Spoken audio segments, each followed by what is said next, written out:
नमस्कार, मैं हूं बालकृष्ण थरेजा। आप देख रहे हैं डेली लाइव। आइए शुरुआत करते हैं आज के मुख्य समाचारों की। ब्यूटी पार्लर संचालिका की हत्या के आरोप में मृतका का पति गिरफ्तार। चरित्र पर शक के चलते पति ने जिंदा जलाया था पत्नी को। बैंकों के प्रस्तावित निजीकरण के विरोध में मंगलवार को दूसरे दिन भी हड़ताल पर रहे बैंक कर्मचारी। सरकार की सद्बुद्धि के लिए किया हवन यज्ञ।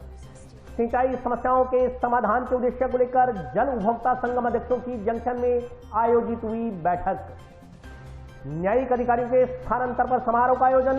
बार संघ ने की अधिकारियों की कार्यशैली की प्रशंसा।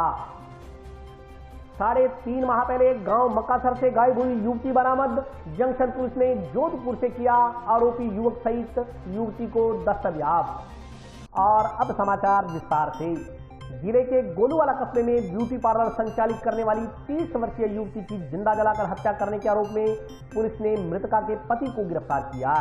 एसपी प्रीति जैन ने मंगलवार को इस संदर्भ में प्रेस कॉन्फ्रेंस आयोजित कर विस्तार से जानकारी दी। जिले के गोलूवाला कस्बे में ब्यूटी पार्लर संचालित करने वाली 30 वर्षीय युवती की जिंदा जलाकर हत्या करने के सनसनीखेज मामले से मंगलवार को पुलिस ने पर्दा हटा दिया। पुलिस के अनुसार मृतका की हत्या उसके पति कृष्ण निवासी झुंझुनू ने की थी। आरोपी पति ने पत्नी के अलग रहने, चरित्र पर शक व बेटी को अपने साथ ले जाने के लिए हत्या करना स्वीकार किया। इस संदर्भ में पुलिस अधीक्षक श्रीमती प्रीति जैन द्वारा प्रेस कॉन्फ्रेंस आयोजित कर मीडिया को जानकारी दी गयी। पुलिस के अनुसार आरोपी रात्रि को झुंझुनू कस्बे से बाइक पर आया और वारदात को अंजाम देकर अपने मोटरसाइकिल से ही वापस झुंझुनू चला गया। उन्होंने बताया कि इस वारदात के बाद गठित पुलिस टीम ने हत्यारोपी की तलाश के लिए संभावित मोबाइल नंबरों की सीडीआर व सीसीटीवी फुटेज का अवलोकन किया। मुखबिर तंत्र को सक्रिय कर सूचना संकलित की गई। अनुसंधान के दौरान ब्यूटी पार्लर संचालिका के साथ दुराचार करने के आरोपी प्रदीप बिश्नोई से भी गहन अनुसंधान किया गया, लेकिन वह प्रकरण में संदिग्ध नहीं पाया गया। प्रकरण में मुखबिर की सूचना, गहन अनुसंधान, सूचना तंत्र, विभिन्न व्यक्तियों से पूछताछ, तकनीकी विश्लेषण के आधार पर हत्याकांड का खुलासा करने में सफलता मिली। एसपी के अनुसार मृतका के पति कृष्ण कुमार की ओर से अपनी पत्नी के समय से अलग रहने, चरित्र पर शक करने, पत्नी के कहने में नहीं होने एवं अपनी बेटी को अपने साथ रखने की इच्छा के चलते उसने अपनी पत्नी को सबक सिखाने के लिए इस वारदात को अंजाम दिया। योजना के तहत वह 3 मार्च को गांव से मोटरसाइकिल पर रात्रि को गोलूवाला आया। रात्रि में ही घर की दीवार फांदकर घर में घुसा और पत्नी के आग लगाकर मोटरसाइकिल से वापस झुंझुनू चला गया। एसपी के अनुसार मामले की जाँच में विभिन्न टीमों को दिए गए अलग अलग दायित्वों का निर्धारण कर सभी पक्षों से अनुसंधान कर कार्रवाई करते हुए मामले का पर्दाफाश किया गया। एसपी प्रीति जैन के अनुसार अभी तक की जाँच में केवल मृतका के पति कृष्ण कुमार की ही इस घटना में संलिप्तता सामने आई है। अन्य परिवारजनों की क्या भूमिका है, अनुसंधान में उसकी निश्चित रूप से और जांच की जाएगी। दिनांक को गोलूवाला कस्बे में श्रीमती शीतल उनकी जलने के बाद गंगानगर, बीकानेर और जयपुर को जैर इलाज रही और जयपुर में उन्होंने SMS हॉस्पिटल में दम तोड़ा। घटनाक्रम या हत्याकांड को कहें बहुत ही दर्दनाक था। जलाकर इस तरीके से मारा जाना और बहुत संवेदनशील भी था, क्योंकि एक महिला को जिस तरीके से जला के मारा गया और विशेष रूप से उसके बाद कुछ इस तरह की भी जानकारी आई, कुछ इस तरीके के आरोप भी आए। FIR जो हमें दी गई उसमें एक व्यक्ति पर आरोप लगाया कि जो पूर्व में इसी महिला के खिलाफ बलात्कार के केस में जिसका चालान किया जा चुका था और जो जमानत पर था, कि उस व्यक्ति ने शक जाहिर किया कि हो सकता है कि उसने इस प्रकार की घटना को अंजाम दिया। पुलिस के लिए एक बहुत बड़ी चुनौती थी। हमने पूरा प्रयास किया।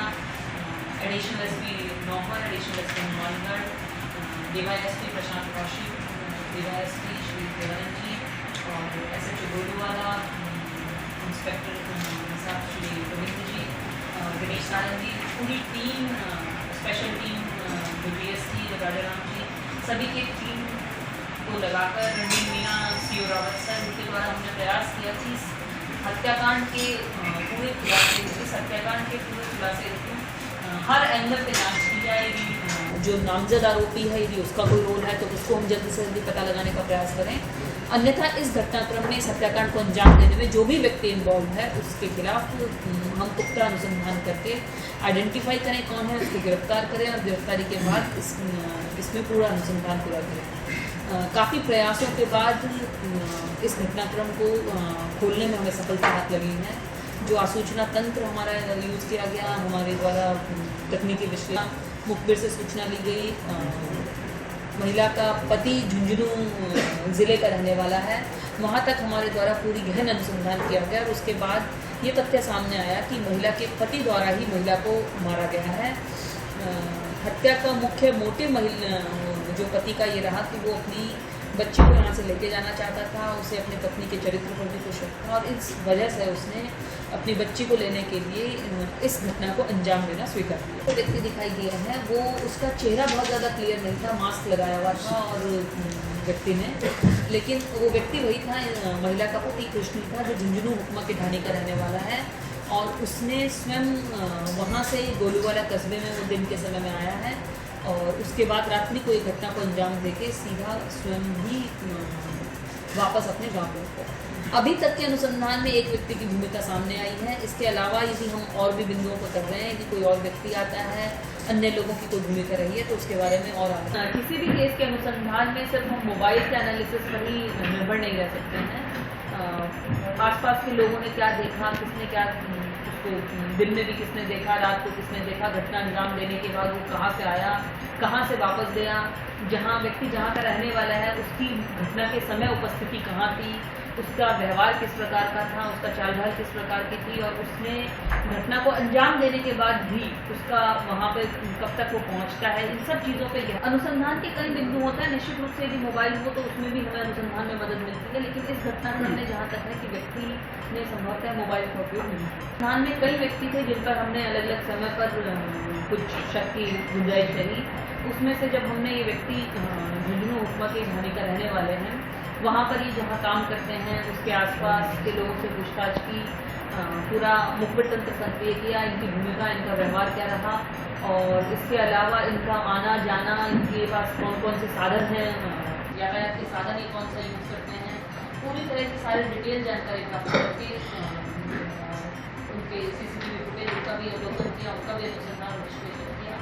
उसके आधार पर हम इस बात को एस्टैब्लिश करने में कामयाब रहे और फिर मुलजिम द्वारा भी अपना अपराध स्वीकार कर लिया। जो अभी प्रारंभिक जानकारी दी गई है मुलजिम के द्वारा, अब इसको हम पुख्ता करेंगे। तो उसके अनुसार इसने वहाँ से आने के दौरान रास्ते में रावतसर के आसपास कहीं से इन्हें ज्वलनशील पदार्थ खरीदा है और जो ग्लव्स को फेंकते हुए वीडियो आप सभी ने देखा भी होगा, तो वो ग्लव्स भी पीलीबंगा के आसपास से खरीदना बताया। घटना से वो पहले दिन में ही गोलूवाला कस्बे में एंटर कर चुका। 4 मार्च 2021 को गोलूवाला कस्बे में जो ब्यूटी पार्लर संचालिका है शीतल, उसकी जलाकर हत्या कर दी गई थी। उसमें पुलिस टीम ने अथक प्रयास किए और निरंतर प्रयासों के बाद कई व्यक्तियों से पूछताछ, आसपास के मुखबिर तंत्र को सक्रिय करके आसूचना संकलन, CDR एनालिसिस, CCTV कैमरों के विश्लेषण और पूरे अनुसंधान के बाद पुलिस टीम ने मुलजिम जो कि महिला का पति है और उसके द्वारा महिला की अपनी बच्ची को पाने के लिए और महिला पर शक होने की वजह से उसके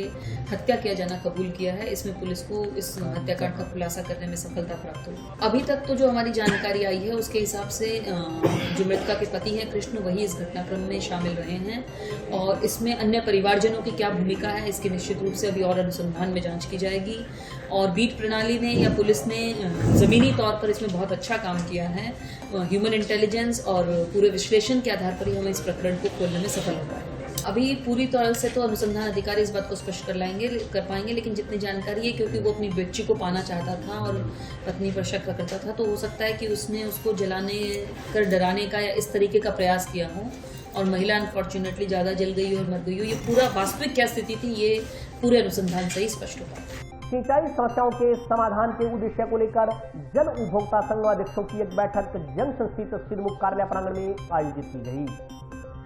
जल उपभोक्ता संगम के अध्यक्षों की एक बैठक सिद्धमुख कार्यालय में आयोजित की गई। बैठक में जल विभाग के अधिकारी व कर्मचारी मौजूद रहे। बैठक में जल उपभोक्ता संगम से जुड़े पदाधिकारियों ने पक्के खालों का निर्माण करवाने, सभी खालों को 5 इंच की जगह 9 इंच चौड़ाई से निर्मित करवाने, खेतों में जल संचय हेतु कृषि विभाग द्वारा बनाई जा रही डिग्गियों को अधिक से अधिक निर्माण करवाने तथा विभिन्न योजनाओं से कृषकों को लाभान्वित करने की मांग की। बैठक में गाँव दीनगढ़ में 5 DNG चक्के खालों को नरेगा के तहत पक्का करवाने की भी मांग रखी गई। बैठक में STG नहर और घग्गर नदी के बीच RD 110 से 128 तक पट्टे को मजबूत करवाने की मांग की गई, जिससे भविष्य में नहर को कटाव से बचाया जा सके। बैठक में कुलदीप कड़वासरा, विनोद कड़वासरा, विजय जांगू, गुरतेज सिंह, ओम प्रकाश, बलराज सिंह, भागीरथ, शंकरलाल, हरदीप सिंह सहित अन्य पदाधिकारी मौजूद रहे। आज हमारे WBA के अध्यक्षों की, चेयरमैन की और जायका के उच्चाधिकारियों के साथ समन्वय समिति बनी हुई है, उसके साथ मीटिंग हुई जिसमें किसानों ने मुख्य रूप से 3.5 क्यूसेक प्रति 1000 एकड़ पानी करने की मांग रखी। डिग्गियों के बारे में जो टॉपअप सब्सिडी दे रहे हैं वो जल्द से जल्द पहुंचाने के लिए जायका के अधिकारियों ने एग्रीकल्चर के अधिकारियों को जो है वो पाबंद किया। और मुख्य रूप से एक मांग और रखी गई, जो खाले पक्के करने हैं भाखड़ा सिस्टम के, वो जायका अपने हाथ में ले, क्योंकि किसान जो है CID तो भाग गई उसकी NOC के चक्कर में और जो है नरेगा के चक्कर में सरपंचों के उनके चक्कर निकाल रही है। देखिए आप पंजाब हरियाणा के अंदर 3-3 बार पक्के खाले बन के भाखड़ा भी उसी के साथ अपनी आई हुई है और वो पक्के खाले बन के अब वहाँ पर किसानों के लिए पाइपलाइन डल रही है। लेकिन ये सिंचाई विभाग जो है ना, वो ये सरकार जो सिंचाई विभाग को शौक का बेटा समझती है। मैं जो ये पक्के खाले बन रहे हैं ये 5 इंची बन रहे हैं, इनको 9 इंची बनवाने के लिए रिक्वेस्ट करता हूँ इनसे अधिकारियों से भी। ये 9 इंची बन जाएंगे तो लंबे समय तक चलेंगे। 5 इंची खाड़ा जल्दी गिर जाता है और एक 3.5 क्यूसेक पर 1000 एकड़ पानी के हिसाब से मोगे आउटलेट्स द्वारा लगाए जाए। हाँ, आउटलेट्स द्वारा किए जाए। इसमें पास हुआ 2019 से बढ़ रहा है, अब 2021 आ गया, अभी तक वो कंप्लीट न हुआ। 20 मरबा में 4 मरबा बकाया पड़ा है अभी तक और उसकी कोई सुनवाई नहीं हो रही। ना सिंचाई विभाग कर रहा है, ना पंचायत समिति करे, ना जिला परिषद करे। कि आप मांगी सरकार से जवाब, हम तो सरकार को लिख के भेज चुके हैं। पानी नहीं खड़ा है, पूरा होने धरना प्रदर्शन करेंगे, लड़ाई झगड़ा करेंगे और क्या है। 2 सरकारी बैंकों के प्रस्तावित निजीकरण के विरोध में राष्ट्रीयकृत बैंकों के कर्मचारी मंगलवार को दूसरे दिन भी हड़ताल पर रहे। मंगलवार को बैंक कर्मचारियों ने सरकार की सद्बुद्धि के लिए हमला किया। कर्मचारी अधिकारी एकता जिंदाबाद, हमारी एकता जिंदाबाद, हमारी एकता जिंदाबाद। 2 सरकारी बैंकों के प्रस्तावित निजीकरण के विरोध में राष्ट्रीयकृत बैंकों के कर्मचारी मंगलवार को दूसरे दिन भी हड़ताल पर रहे। बैंक शाखाओं पर ताले लटके रहने से मंगलवार को भी करोड़ों रुपए के लेन देन का काम प्रभावित रहा। बैंक कर्मियों की हड़ताल के कारण जनता परेशान होती नजर आई। हड़ताल से अनजान कई लोग मंगलवार को दूसरे दिन भी बैंक शाखाओं के बाहर पहुंचे, लेकिन ताला लगा देख हड़ताल होने का पता चलने पर मायूस होकर लौट गए। केंद्र सरकार की ओर से बैंकों के निजीकरण के विरोध में United forum of bank union के आह्वान पर मंगलवार को दूसरे दिन भी बैंक कर्मचारियों ने बैंक शाखाओं के बाहर एकत्रित होकर प्रदर्शन किया। जिला मुख्यालय पर जंक्शन में टाउन जंक्शन रोड स्थित पंजाब नेशनल बैंक के सर्किल कार्यालय के समक्ष एकत्रित होकर कर्मचारियों ने नारेबाजी की। इस दौरान सद्बुद्धि यज्ञ भी किया गया। सरकार को सद्बुद्धि आए, इसके लिए सभी बैंक कर्मचारियों ने आहुति डाली। इस मौके पर UFOBU के प्रदीप गोयल ने बताया कि संगठन के बैनर तले नो बैंक यूनियन की ओर से निजी बैंकों के प्रस्तावित निजीकरण के खिलाफ हड़ताल की जा रही है। उन्होंने कहा कि सन 1969 में तत्कालीन सरकार की ओर से बैंकों का राष्ट्रीयकरण इसलिए किया गया था कि समाज का निचले तबके को बैंकिंग योजनाओं का लाभ मिले, उन्हें सस्ती दर पर सभी सुविधाएं उपलब्ध हों। लेकिन वर्तमान केंद्र सरकार ने अपनी हठधर्मिता के चलते व कॉर्पोरेट घरानों को फायदा पहुंचाने के लिए बैंकों के निजीकरण का कदम उठाया। इसी के खिलाफ राष्ट्रीयकृत बैंकों के कर्मचारियों की ओर से 2 दिवसीय हड़ताल की गई है। इस मौके पर दिनेश कौशिक, प्रदीप गोयल, राजेश मुंजाल, रमेश वाट्स, नवीन कुमार, कुलदीप सिंह, डूंगर भाटी, रविंदर गोदारा, अश्विनी अरोड़ा, मीनाक्षी, श्याम वर्मा, हिना, केवल कुमार, रुचि शर्मा, करमजीत कौर, सुनीता सहित कई बैंक कर्मचारी मौजूद रहे।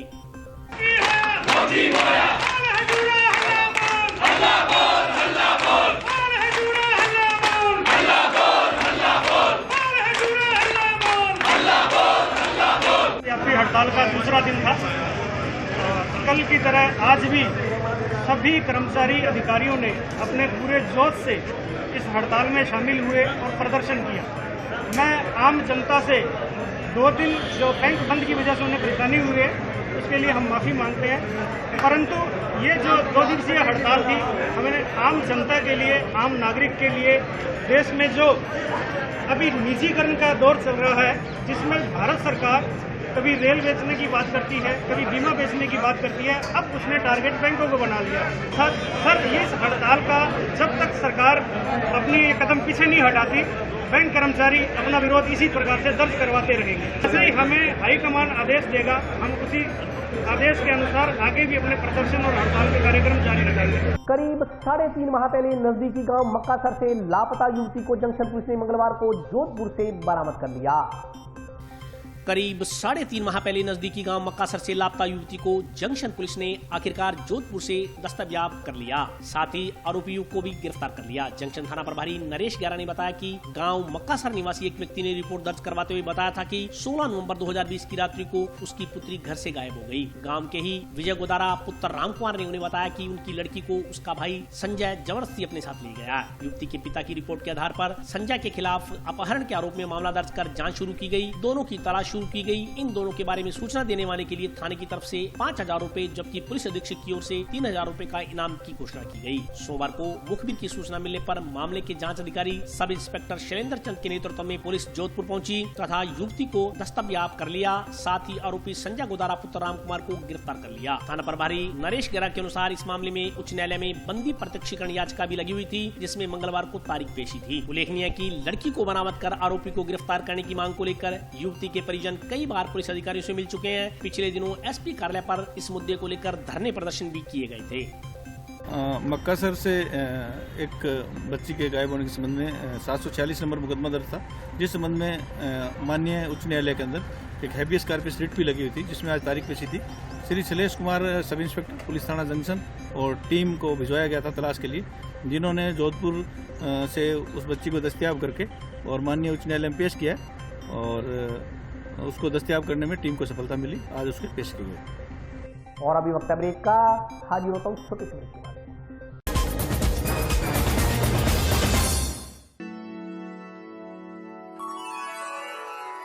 यूं तो कई बार मुझे हंसते देखा है,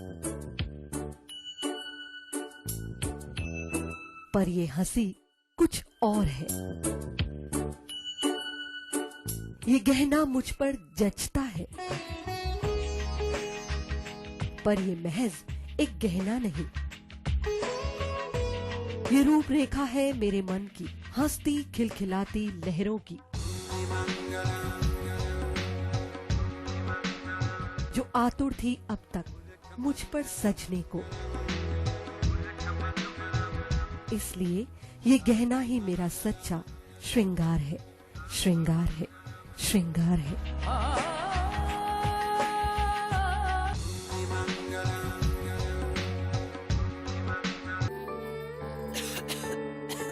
दीदी ये देखो,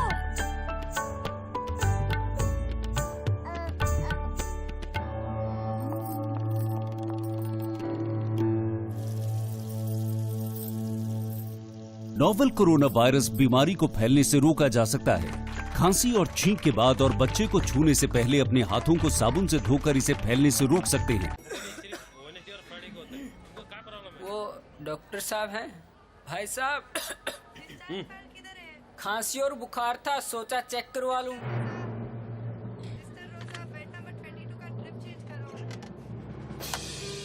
नोवेल कोरोना वायरस बीमारी को फैलने से रोका जा सकता है। बुखार के साथ खांसी और छींक होने पर तुरंत नजदीकी हेल्थ क्लिनिक या केंद्र जाएं। ब्रेक के बाद स्वागत है। आइए नजर डालते हैं अगले समाचारों पर। श्री श्याम अखंड ज्योति पाठ के प्रचार प्रसार के लिए मंगलवार को जंक्शन से प्रचार रथ को रवाना किया गया। भारत के सहारे की जय हो, ईमानदारी की जय हो, बाबा श्याम की जय हो। जंक्शन में श्री गंगानगर रेलवे फाटक के पास स्थित श्री बालाजी रसोई से श्री श्याम रथ मंगलवार सुबह रवाना किया गया। श्री श्याम अखंड ज्योति पाठ को लेकर श्री श्याम रथ से प्रचार किया जा रहा है। आयोजन की बड़े स्तर पर तैयारियां की जा रही हैं। मंगलवार को राजस्थान जूडो एसोसिएशन के प्रदेश कोषाध्यक्ष तरुण विजय, श्री बालाजी रसोई के पदाधिकारी व महिला शक्ति ने हरी झंडी दिखाकर श्याम रथ को रवाना किया। इस मौके पर शहर के गणमान्य नागरिक उपस्थित रहे। श्री बालाजी रसोई के संचालकों ने बताया कि श्याम रथ के जरिए आयोजन का प्रसार किया जा रहा है। वहीं राजस्थान जूडो एसोसिएशन के प्रदेश कोषाध्यक्ष तरुण विजय ने कहा कि श्याम रथ रवाना करना आयोजन की गति का प्रतीक है। इस मौके पर विजय सिंह चौहान, गणेश गलोत्रा, श्यामलाल झंवर, ललित सोनी, विकास अग्रवाल, सुभाष जिंदल सहित अन्य लोग उपस्थित रहे। ये हम लोग, जैसा कि आप लोग सब जानते हैं, बालाजी रसोई विगत 2 सालों से जन सहयोग से सेवा के कार्यों में तत्पर रहती है। इसी कड़ी के अंतर्गत 21 मार्च वार रविवार को श्री श्याम अखंड ज्योत कथा का पाठ रखा गया है अग्रसेन भवन में, हनुमानगढ़ में, जिसमें जी संदीप सुल्तानिया जी कलकत्ता से आ रहे हैं अपनी पूरी टीम को लेके। और इसके अंदर क्या है कि श्याम अखंड ज्योत कथा का पाठ पढ़ा जाएगा और साथ में ही अभिनय के द्वारा स्टेज पे इसकी प्रस्तुति दी जाएगी। कैसे श्याम बाबा का धरती लोक पे आवागमन हुआ, कैसे उन्होंने शीश दान दिया, इसके बारे में बड़े ही रोचक ढंग से प्रस्तुति दी जाएगी। आज हमने शाम रथ रवाना किया है, प्रचार रथ, जो कि अलग गली गली में घूम के इस प्रोग्राम के बारे में सब लोगों को बताएगा। इसके अंदर हमने 500 पाटे लगाए हैं। जो भी भाई अगर कथा पढ़ना चाहे तो वो बालाजी रसोई में संपर्क कर सकता है। उस पाटे में बैठ के श्याम बाबा के संगीत जी सुल्तानिया के साथ अपनी कथा का वाचन कर सकते हैं। बार संघ द्वारा 3 न्यायिक अधिकारियों के स्थानांतरण पर विदाई समारोह का आयोजन किया गया। पिछले दिनों स्थानांतरित हुए न्यायिक अधिकारियों के सम्मान में बार संघ द्वारा विदाई समारोह का आयोजन किया गया। इस संदर्भ में जानकारी देते हुए बार संघ के अध्यक्ष मनजिंदर सिंह लैगा ने बताया कि न्यायिक अधिकारी मशरूर आलम और राधिका चौधरी तथा अनुभूति मिश्रा का यहां से तबादला हो गया है। इसी क्रम में एक समारोह का आयोजन किया गया। समारोह में अधिवक्ताओं ने उक्त तीनों न्यायिक अधिकारियों के कार्यकाल, कार्यशैली की भूरी भूरी प्रशंसा करते हुए उन्हें विदाई दी। बार संघ अध्यक्ष ने कहा कि तीनों ही अधिकारी अपने काम में दक्ष हैं और उन्होंने बार और बेंच के मध्य समन्वय बनाने में महत्वपूर्ण भूमिका अदा की थी। 2013 तक मैंने 20 साल वकालत की और ऊपर वाले की दुआ से मैं 2013 में यहाँ सेलेक्ट हुआ। पहली पोस्टिंग मेरी उदयपुर रही 3 साल, उसके बाद जयपुर 2 साल और उसके बाद 3 साल ही। तो मैं बड़े फख्र से ये कहना चाहता हूँ कि इन तीनों पोस्टिंग में मुझे जो सबसे अच्छी पोस्टिंग लगी वो उदयपुर, ये हनुमानगढ़। जब जयपुर से मेरा पोस्टिंग यहाँ मुझे पता चला कि हनुमानगढ़, तो यकीन मानिए कि मैंने 2 दिन खाना नहीं खाया, सिर्फ इसलिए कि नई जगह है, छोटी जगह है, दूर है। मेरी फैमिली दिल्ली रहती थी, मैं अकेला रहता था जयपुर। बड़ी तकलीफ होगी, कनेक्टिविटी नहीं है। उनके साथ भी एक फैमिली एनवायरनमेंट था, साथ में बार का भी बहुत सहयोग था। और ये प्रोग्राम, फेयरवेल प्रोग्राम करने के लिए बहुत बहुत धन्यवाद आपको। आगे भी सीखेंगे। आप लोगों ने कोऑपरेट किया, हमारा साथ दिया, हमें झेला, जो भी समझा। Thank you very much. कोई भी होता जाता तो बड़ा एक विश्वास के साथ जाता कि वहाँ हमें न्यायिक निर्णय मिलेगा और सम्मान। आलम जी ने बार और बेंच के रिश्तों को बड़ा समन्वय बनाया और प्रत्येक उपभोक्ता की भावनाओं को समझा और न्यायिक निर्णय किए। मजिस्ट्रेट साहिबान की हमारी बार में प्रथम पोस्टिंग थी। प्रथम पोस्टिंग होते हुए भी राधिका चालन जी, सुमन जी चौधरी, मिश्रा जी, इन्होंने बड़ा ही समन्वय से अपने एक्सपीरियंस को प्राप्त किया। प्रथम पोस्टिंग हुई, उसमें हो सकता है कुछ काम करने में दिक्कतें भी आती हैं, लेकिन हनुमानगढ़ बार में रह के इन्होंने अनुभव प्राप्त किया और अच्छे निर्णय प्राप्त किए। आज हमारे जो जज साहिब है मशरूर आलम जी और मजिस्ट्रेट साहिबान है राधिका जी, सुमन चौधरी, अनुभूति मिश्रा जी, उनके स्थानांतरण पर बार संघ हनुमानगढ़ द्वारा उन्हें विदाई दी गई एक समारोह के रूप में। और आज बार संघ हनुमानगढ़ में समारोह हुआ जिसमें सभी अधिवक्ताओं ने अपने विचार रखे और न्यायिक अधिकारीगण ने विचार रखे। और जो मशरूर आलम जी का कार्यकाल रहा बड़ा ही उच्च कोटि का कार्यकाल रहा, जिसमें उन्होंने बड़े ही बार और बेंच के मध्य समन्वय स्थापित करते हुए बेहतरीन न्यायिक निर्णय पारित किए हैं।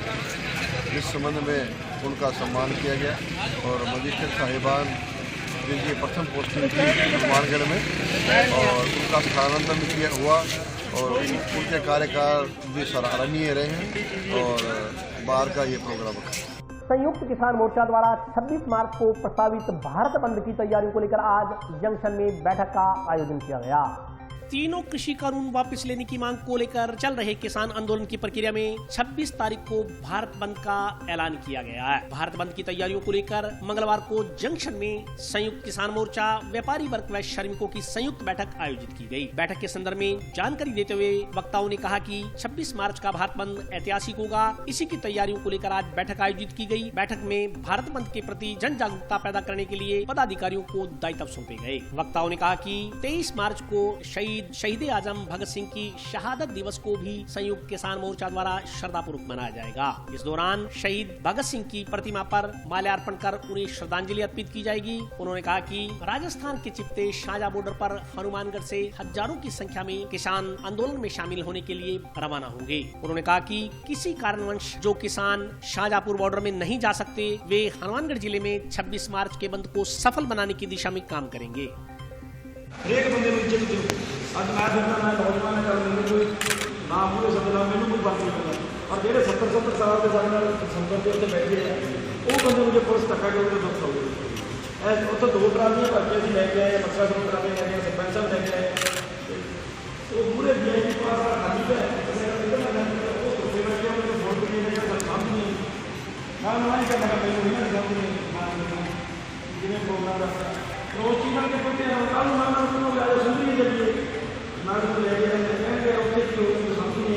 संयुक्त किसान मोर्चा के आह्वान पर 26 तारीख को भारत बंद और 23 तारीख को हमारे शहीद आजम के उनका शहादत दिवस मनाने का प्रोग्राम जो संयुक्त किसान मोर्चा की तरफ से आए हैं, उनको पूरे जिले में मजबूती से लागू करने के लिए आज यहाँ किसान, मजदूर और व्यापारी प्रतिनिधियों की एक संयुक्त बैठक आयोजित की गई और 26 तारीख के भारत बंद को सफल करने के लिए आज यहाँ विस्तार से चर्चा की और प्रोग्राम तय किया है। निश्चित रूप से 26 तारीख का भारत बंद ऐतिहासिक होगा।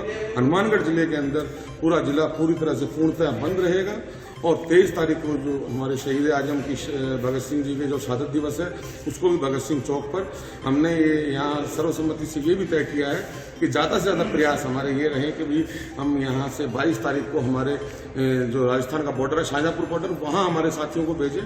जो साथी वहाँ नहीं जा सकते वो यहाँ सुबह 11 बजे भगत सिंह चौक पर हम यहाँ हमारे शहीद आजम भगत सिंह जी की प्रतिमा पर उनको पुष्पांजलि अर्पित करते हुए शहादत दिवस यहाँ पूरे जोर शोर से मनाएंगे। इसके लिए आज एक संयुक्त बैठक करके और ये सब प्रोग्राम आगे के संयुक्त किसान मोर्चा के आह्वान पर सारे प्रोग्राम तय किए गए। और आज के लिए बस इतना ही। कल फिर हाजिर होता हूँ नए समाचारों के साथ। तब तक के लिए नमस्कार।